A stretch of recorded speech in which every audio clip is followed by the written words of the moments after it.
Vincent Malloy is 7 years old. He's always polite and does what he's told. For a boy his age, he's considerate and nice. But he wants to be just like Vincent Price.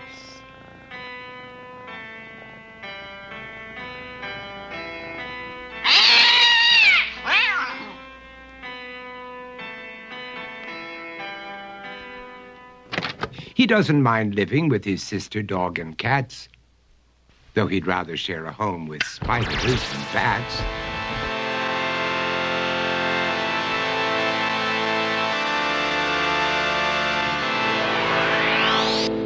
There he could reflect on the horrors he's invented and wander dark hallways alone and tormented.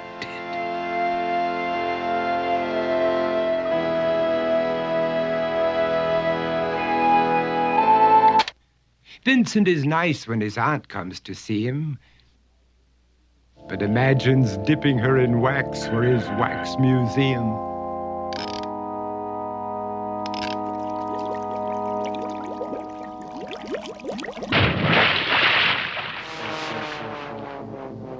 He likes to experiment on his dog, Abercrombie, in the hopes of creating a horrible zombie. So he and his horrible zombie dog could go searching for victims in the London fog.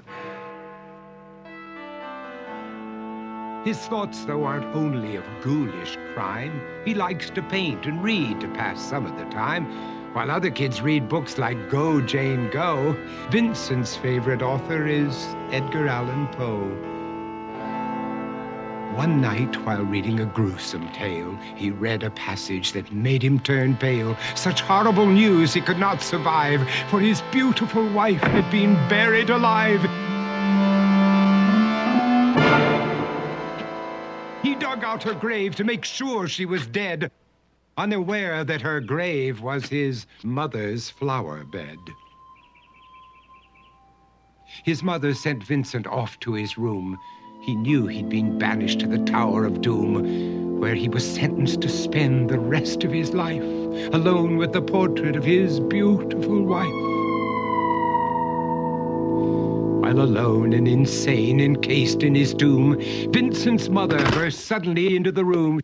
She said, "If you want to, you can go out and play. It's sunny outside and a beautiful day."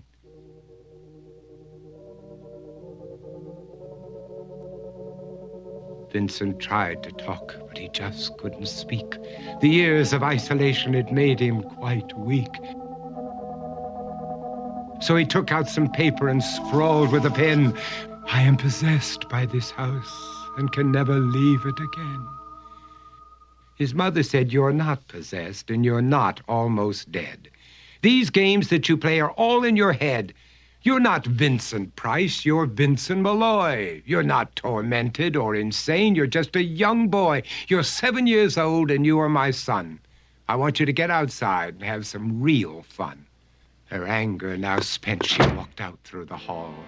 And while Vincent backed slowly against the wall, the room started to sway, to shiver and creak. His horrid insanity had reached its peak. He saw Abercrombie, his zombie slave, and heard his wife call from beyond the grave. She spoke from her coffin and made ghoulish demands, while through cracking walls reached skeleton hands. Every horror in his life that had crept through his dreams swept his mad laughter to terrified screams.